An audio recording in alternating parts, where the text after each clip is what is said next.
देखिए हर खबर यहीं पर। सब्सक्राइब कीजिए TV9 भारतवर्ष।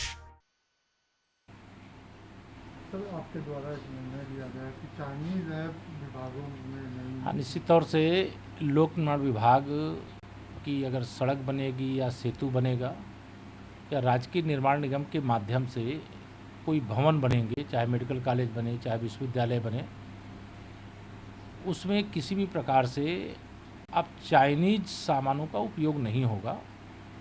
इसके पहले क्या हुआ है उसकी भी सूची मैंने मांगी है, लेकिन अभी तक की सूचना के अनुसार कुछ कहीं कंपनी में ठेके का हिस्सा बने हों या सड़क निर्माण में कहीं आए हों, ऐसा नहीं दिखाई पड़ा है। लेकिन कुछ सामानों की सूचना ज़रूर मिली है, कुछ चाइनीज आइटम जो हमारे मेडिकल कॉलेज आदि बने थे पहले लगाए गए थे, लेकिन उनकी सूची मंगाया हूँ और इस प्रकार का कोई भी सामान अब उपयोग नहीं किया जाएगा, ये निर्देश दे दिया गया। तो दूसरा मामला श्रीमती प्रियंका गांधी वाड्रा का, उनका मकान खाली कराए जाने को लेकर वो उनकी तरफ से बयान है कि राजनीति हो रही है, बीजेपी राजनीति। अगर श्रीमती प्रियंका ट्विटर वाड्रा जी को कोई भवन, सरकार का भवन, अगर एक नागरिक की हैसियत है उनकी और कांग्रेस पार्टी के महासचिव की हैसियत है, अगर इस नाते उनको कोई सरकारी मकान दिया गया है तो निश्चित तौर से वो वापस लिया जाना चाहिए। वो कोई गरीबी रेखा के नीचे जीवन यापन नहीं कर रहे हैं कि उनको प्रधानमंत्री आवास योजना के अंतर्गत कोई आवास दे दिया जाएगा।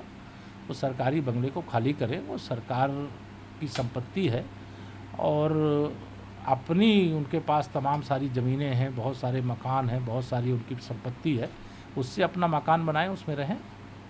उन लखनऊ में आवास तलाश रही हैं, ये भी लग रहा है कि आने वाले दिनों में आएंगे। क्या लगता है कुछ? मुझे लगता है कि श्री राहुल गांधी जी और श्रीमती प्रियंका ट्विटर वाड्रा जी के यूपी में जब कदम पड़ते हैं तो कांग्रेस का अस्तित्व जितना रहता है उसका आधा हो जाता है। तो मैं मानता हूं कि भविष्य में तो इनका आधा होने का मतलब सांसद कोई भविष्य में 24 में बनेगा नहीं, और विधानसभा के जब 22 में चुनाव होंगे तो 7 विधायक इनके जीत करके आए थे 2017 में, आधे बचेंगे। तो प्रदेश अध्यक्ष लगातार प्रेस वार्ता करते हैं, बीजेपी से हमलावर हैं सरकार पे, कि उनका कहना है कि जबरदस्ती सरकार उनके मुकदमे, उनके कार्यकर्ताओं पे, उनके पदाधिकारी। नहीं, जो अपराध करेगा, जो किसी कानून के विरुद्ध आचरण करेगा तो उसके खिलाफ कार्रवाई होती है। बाकी तो उत्तर प्रदेश में 23 करोड़ जनता है, किसी के खिलाफ कोई कार्रवाई नहीं होती है। अगर कोई सोचेगा कि हम कानून को अपने हाथ में लेंगे तो उसके तो नियम बने हैं कि अब इस समय कोरोना के कारण से महामारी एक्ट लागू है और उस समय वो अधिक भीड़ जुटा करके धरना प्रदर्शन विरोध करना है, आप करिए, लोकतंत्र है, सबको अधिकार है। लेकिन इस समय धरना प्रदर्शन और भीड़ जुटाने पे रोक लगी है, तो उस प्रकार का कोई काम नहीं करना चाहिए जिससे सरकार को, पुलिस को, प्रशासन को कार्रवाई करना पड़े।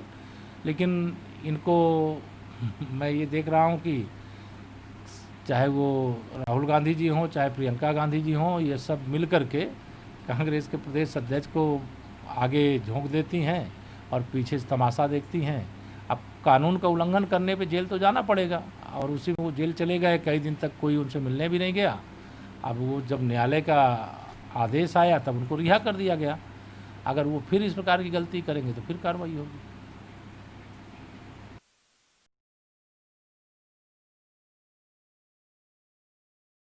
TV9 Network, 6 languages, Hindi, English, Telugu, Kannada, Marathi and Gujarati. 56 crore impressions. India's #1 news network. TV9 Network.